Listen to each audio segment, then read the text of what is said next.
stripped it away.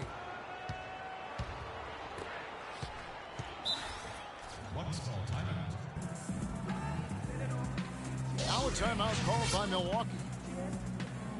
Well, at this point, early in the season, still so much optimism for the season ahead. We all have our predictions, but there are always going to be some surprises out there, some surprise teams. And that's why we say all the time, that's why they tee it up and play the game. A different look for Milwaukee. Larry Sanders is checked in for Pachulia. Chris Middleton comes in for Antetokounmpo. And Nate Walters subbed in for Kendall Marshall. And Walters kicks to Sanders. Deflects the pass. And it's out of bounds. The Bucks able to retain possession here. And early on, while teams are still gelling, still knocking the rust off, Steve, it creates kind of a period, wouldn't you say? Yeah, this is often where you'll see some upsets. You know, the talent you have on paper is one thing, but you got to produce on the court. I mean, teams really just getting put to their first tests. Udrich, the pass to Carter.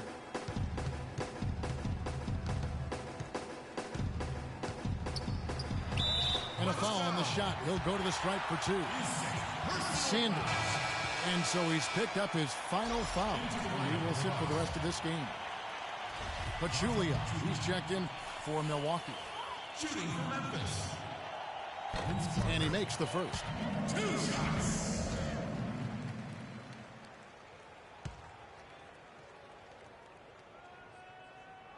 Carter hits them both. He's done a much better job of getting to the line here.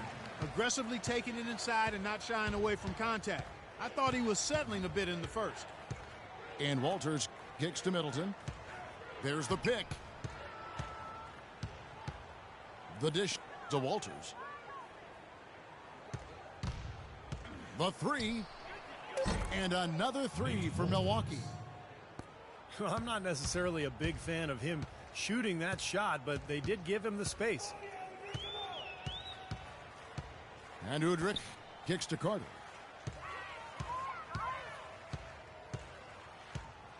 Well, Clark, the NBA becoming more up-tempo, more wide open over the last decade or so. Last season, the league average pace was the fastest it's been in over 2 decades. And I think fans and broadcasters enjoy seeing the guys play at that pace. You know, you go back to 2001, allowing zone defenses for the first time in the NBA. In 2003, eliminating 2 hand checks on the perimeter.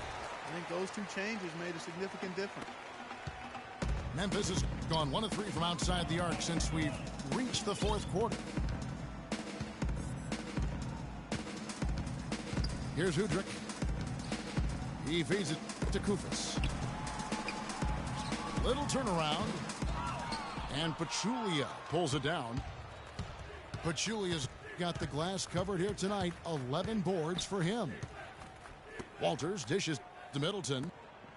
Kicks it to Walters. Feeds to Pachulia.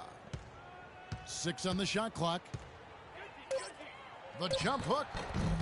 Almost, but it rolls out. Memphis has gone 5 of 10 from downtown tonight. 50% exactly. Udrich, the pass to Stokes. They set the pick. The shot by Carter. Nobody around. The 18-footer is right on the mark. Carter's got 13 points here in the second half alone. And Walters kicks to Dudley. Dishes to Walters. Now Bayless.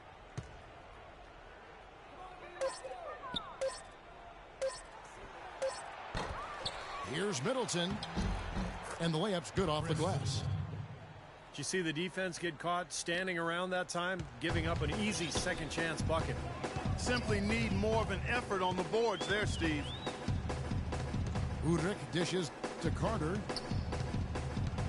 Out to the wing. It's tipped. Here's Udrich. And foul called as he misses. He'll go to the line and shoot 2.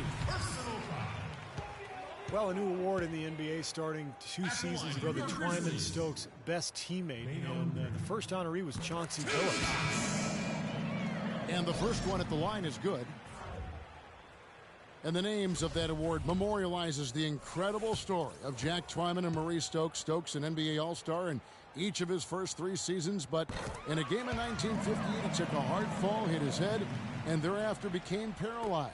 One of the saddest and most moving stories in the history of sports. Stokes was waived by the team, and his family couldn't afford his gigantic medical bills, but his teammate, Jack Twyman, worked tirelessly on his behalf. A tremendous story of love, caring, and service in a tough situation. Well, you know, Chris Middleton, an isolation scorer back at Texas A&M during his college days, now is becoming more of an off-the-ball scorer. Got a solid mid-range game and getting it done inside and out. Stokes is checked in for Lure. Now Udrih. Carter, the pass to Kufis. Puts it up from 12. A nice shot by Carter. Carter's got 8 points here in this quarter. And Middleton, not an elite athlete, a little tougher creating his own shot perhaps at the NBA level. Yeah, but it's 6'8" with that nice high release, great touch. I think he has some versatility in that regard, but it's all about efficiency. And with time, he may look to be more aggressive. It's been a real difficult game for him offensively, and it's cost him. Here's Udrih. Again, Memphis. And one team is just completely outclassing the other tonight. Spirited performance, and it really ignited what is turning out to be a monster win here for the Grizzlies. You're right, Steve. It was a standout performance across the board. They were just, at times, Clark, it seemed toying with it. Yeah, like watching a cat play with a mouse, Kevin, quite honestly. They were able to do more or less, whatever they wanted to do. And if you had to pick one player who would maybe take over everyone else in terms of picking up his game, it was, I think, that kind of a night for Zach Randolph. Every time he shot it seemed like it was just going to drop in, and nobody was surprised. Milwaukee has gone a disappointing 2 of 6 on 3-point attempts here in the 4th. And Walters kicks to Bayless. The feed to Pachulia. Pass to Walters.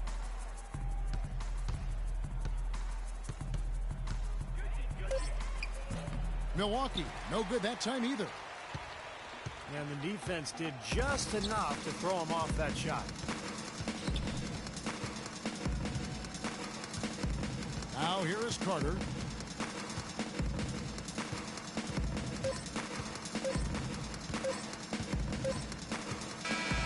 So no problem for Memphis as they get the win. Not much to be critical of with this win, Clark. Not at all. I mean, they showed up not just to play, they showed up to give great effort and to win, and they did both. And that'll do it for Clark Kellogg, Steve Kerr, and Doris Burke. This is Kevin Harlan. Thanks for watching this presentation of the NBA on 2K Sports. And now we present the Jordan Player of the Game, Zach Randolph.